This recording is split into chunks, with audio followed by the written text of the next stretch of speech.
University మంచి భవిష్యత్తు కోసం తెలుగు విద్యార్థులు ఇష్టపడే యూనివర్సిటీ. కాల్ 9059052378 9059052379.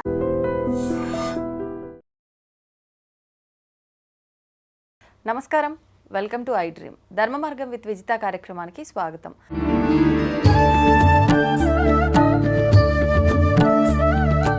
ప్రస్తుతం మనతో పాటు ఉన్నారు ప్రముఖ ఆధ్యాత్మికవేత్త ప్రొఫెసర్ సత్యనారాయణ మూర్తి గారు. ఇప్పుడు వారితో మాట్లాడి మరిన్ని విషయాలు తెలుసుకుందాం. నమస్కారం గురుగారు. నమస్కారం మా విజిత. గురుగారు, లలితా సహస్రనామ పారాయణం ఈ మధ్యకాలంలో ప్రతి ఒక్కరికి కొంచెం దానిపైన అవగాహన వచ్చిందనే చెప్పాలి. ఆడవారు ఎక్కువగా ఇంట్లో ఖాళీగా ఉన్నప్పుడు ఎందుకు టైం వేస్ట్ చేసుకోవడము, అమ్మవారి లలితా సహస్రనామ పారాయణం చేసుకుంటే మాకు అంతా శుభం జరుగుతుంది, ఇలా ఎక్కువగా నమ్ముతున్నారు ఈ మధ్యకాలంలో. కొంతమంది గుంపులుగా ఒక దగ్గర ఉన్నారు అనంటే ఖచ్చితంగా అమ్మవారి లలిత సహస్రనామ పారాయణం అనేది చేస్తూ ఉన్నారు. నిజంగా అంటే ఏదో ఆశించి చేస్తున్నారా? నిజంగా పారాయణం చేయడం వల్ల మనకేదో మనం ఆశించింది లభిస్తుందా? అసలు ఎందుకు చేయాలి గురువుగారు? ఏ మనిషి అయినా ఆశించే చేస్తాడు. అమ్మవారు ఏది ఇవ్వదు అన్నప్పుడు ఎవరు చేయరు. అంటే ఫిల్టర్ చేసేస్తే 0.001% ఎక్కడో ఎవరైనా నిజమైన భక్తులు ఉంటారేమో. ఇకపోతే ఇది ఈ మధ్య కాలంలో వచ్చింది కాదు, ప్రాచీన కాలం నుంచి కూడా ఉంది. ఈ మధ్యకాలంలో గుంపులుగా చేరడం, బ్యాచ్లుగా తయారవడం, సామూహిక పారాయణలు చేయడం ఎక్కువైంది. అయితే లలితా సహస్రనామంతో మించినటువంటి సహస్రనామం ప్రపంచంలో ఏదీ లేదు. గాయత్రి మంత్రాన్ని మించినటువంటి మంత్రం ఏదీ లేదు. నా గాయత్ర్యాహ పరం మంత్రం నా మాతుహు పరదైవతం. 3 వస్తువులు ప్రపంచంలో దేంతో పోల్చలేమట. ఒకటి తల్లి, ఎవరి తల్లి వాళ్ళకి పరదేవత అంటే అమ్మవారు. తల్లిని మించింది లేదు. అలాగే ఈ గాయత్రిని మించిన మంత్రం రాజము లేదు, అందుకే అది శిఖరం అన్నమాట. ఇక లలితా సహస్రనామాలు అంటున్నారు కదా, ఎవరు పడితే వాళ్ళు చేసి సామూహికంగా డెమాన్స్ట్రేషన్ చేస్తున్నారు, వాట్సాప్లో పెట్టి అలా చేయకూడదు. ఎందువల్లంటే ఆ స్తోత్రం పేరే లలిత రహస్యనామ స్తోత్ర మంత్రస్య అన్నారు. రహస్యం అది. అంటే ఎవరికి పడితే వాళ్ళు చేసేది కాదు, పరమ పవిత్రమైనటువంటిది. కాబట్టి ఈ రహస్యము అని అంటే ఏంటంటే మనకి లలితా రహస్యనామ స్తోత్ర మహామంత్రస్య, తర్వాత దీనికి లలితా పరాభట్టారికా దేవత ఛందస్సు అనుష్టుప్ ఛందస్సు మాలామంత్రస్య అన్నారు. అంటే మంత్రాల్లో రకాలు ఉంటాయి. ఓం నమ శివాయ ఉందనుకోండి, అది అష్టాక్షరి పంచాక్షరి మంత్రం చదువుతాం, వదిలేస్తాం. లలితా సహస్రనామం చదివితే స్టార్ట్ చేస్తే ఓం శ్రీమాతా శ్రీ మహారాజ్ఞి శ్రీమత్ సింహాసనేశ్వరి స్టార్ట్ చేసాం కదా, ఎండింగ్ బాలా లీలా వినోదిని అంటాం. అక్కడ వరకు ఎవరితో మాట్లాడకూడదు. మాట్లాడితే అది బ్రేక్ అయిపోయినట్టు.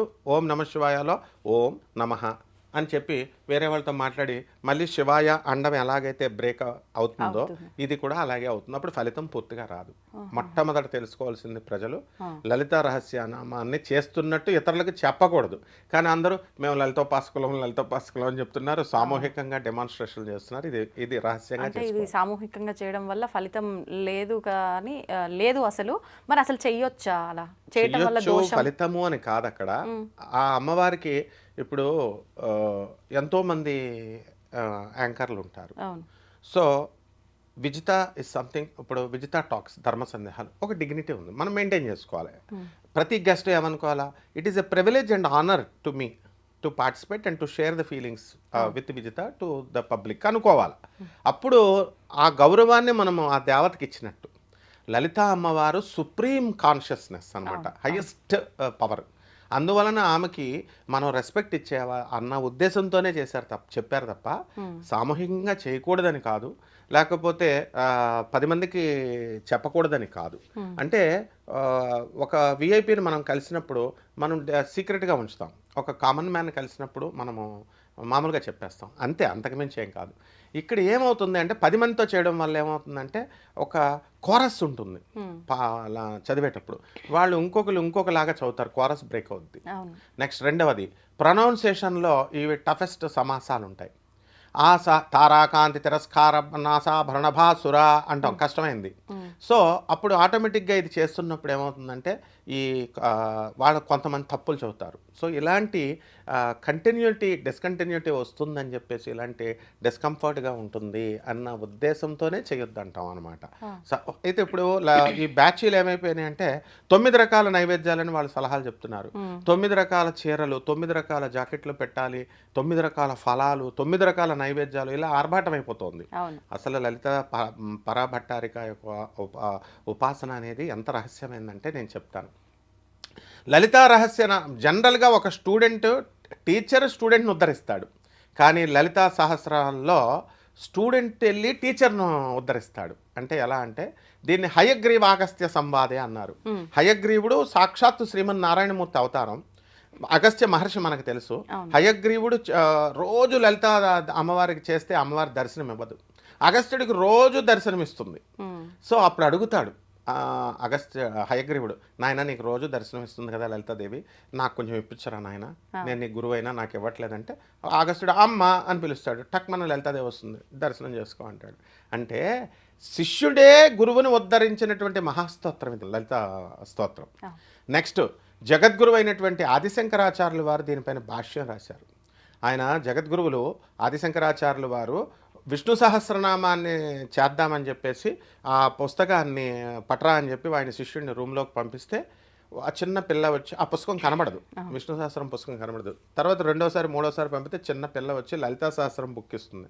అప్పుడు ఆయన అర్థం చేసుకుంటాడు, ఓహో లలితమ్మే పంపించింది దీనికి రాయమని. అప్పుడు ఆశీర్వాణి రూపంలో అమ్మవారు ఏం చెప్పుద్ది, జగద్గురువులకి కల్లో కనబడి ఆశీర్వాణి రూపంలో, నాయనా శంకర నువ్వు సాక్షాత్తు శివుడివి, శివుడు ప్లస్ శాక్తేయం, అమ్మవారి భక్తుడిగా ముద్ర ఉండిపోకూడదు, విష్ణువుని కూడా నువ్వు చేయాలి కాబట్టి ఆ విష్ణు సహస్రనామానికి భాష్యం నువ్వు రాయి, దీన్ని వదిలేసాయి లలితా సహస్రాన్ని. రాబోయేటటువంటి న్యూ ఎనర్జీ వస్తోంది, కొత్త కాస్మిక్ పవర్ వస్తోంది, ఒక మహాపురుషుడు త్వరలో ఉద్భవించబోతున్నాడు, అతని పేరు భాస్కరాచార్యులు వారు. ఆయన రాస్తాడు లలితా సహస్రానికి భాష్యం, నువ్వు విష్ణు సహస్రం రాసే అన్నాడు. కాబట్టి లలితా సహస్రనామ స్తోత్ర మంత్రాన్ని మన భాస్కరాచార్యులు వారు రాశారు. ఇది ఫస్ట్ నెంబర్ 1 ఏంటంటే ఈ అమ్మవారిని తిరుక్కానూరు అని తమిళనాడులో ఒక గుడి ఉంది, అక్కడ ఆ అమ్మవారి యొక్క తిరుచ్చూర్ అని కూడా అంటాం, తిరుమెచ్చూర్ అంటాం. తిరుమెచ్చూర్ దేవస్థానంలో ఫస్ట్ టైం ఈ లలితా రహస్య స్తోత్రాన్ని మాలమంత్రాన్ని భాస్కరాచార్యుల వారు అమ్మవారి ముందు పఠించారు ఆ గుళ్ళో తమిళనాడులో.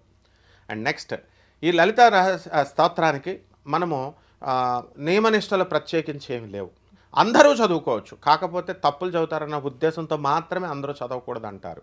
అన్ని కులాల వారు అన్ని వర్గాల వారు బ్రాహ్మలే కాదు అందరూ చేసుకోవచ్చు, ఫస్ట్ పాయింట్. సెకండ్ పాయింట్, ఇది ఈ అక్షర తప్పులు ఉన్నా సరే సరిదిద్దుకోవాలి. అందరూ కూడా చిన్నప్పుడు ఆ నుంచి ఆ అని రాస్తాం, తప్పులు దిద్దుకుంటాం, అలాగే ఇది కూడా యూట్యూబ్లో అవన్నీ ఉన్నాయి, చూసి దిద్దుకోవచ్చు. నెక్స్ట్ అమ్మవారికి ఏమని చెప్పారు, బాలా లీలా వినోదిని అన్నారు. సృష్టి అంతటినీ కూడా తాను సృష్టించి ఆడుకుంటుంది. చిన్నపిల్లలు ఏ విధంగా అయితే ఇసుకతో ఇలాగా గూళ్ళు కట్టుకొని ఆడుకుంటారో, ఆ తర్వాత మనం వెళితే ముట్టుకుంటే ఏడుస్తారు, తర్వాత వాళ్ళే ఆట అంతా సాయంత్రం ఎంత చెరిపేసి వెళ్ళిపోతారో, అలాగే ఈ సృష్టిని సృష్టించి పాలించి లయం చేస్తుంది, ఆఖరిన అమ్మవారు వెళ్ళిపోతుంది.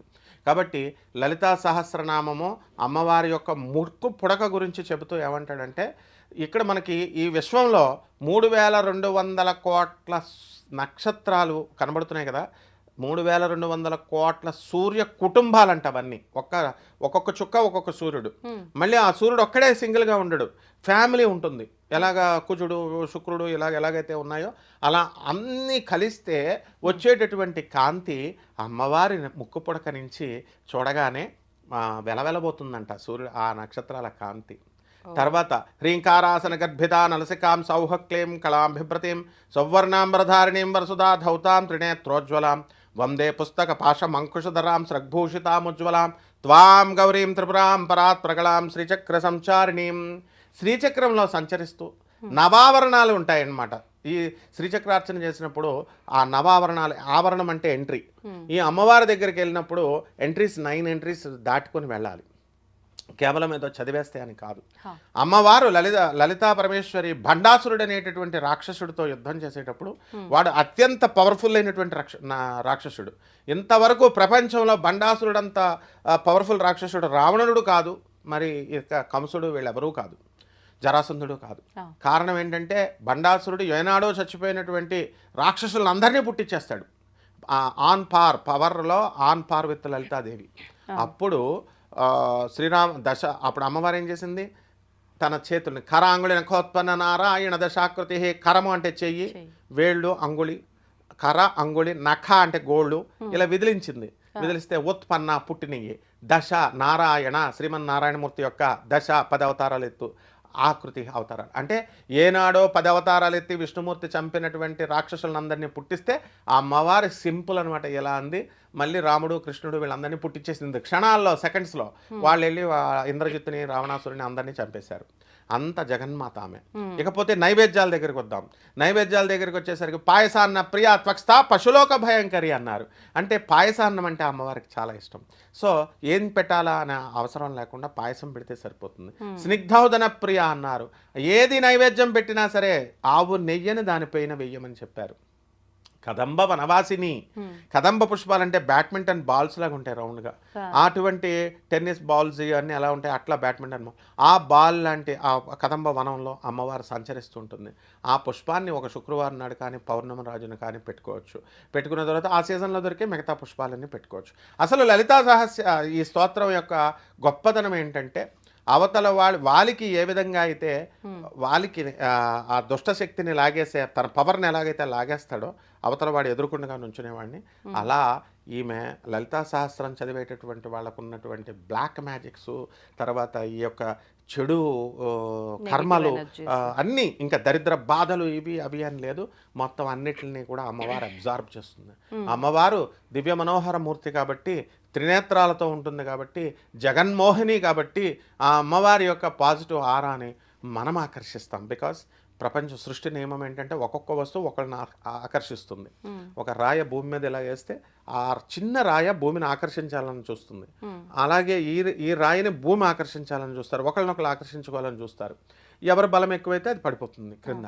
ఆ విధంగా జగన్మాత యొక్క పవర్ ఎక్కువ కాబట్టి మనము మనలో ఉన్నటువంటి చెడుని ఇవన్నిటిని లాగిపడేస్తుంది.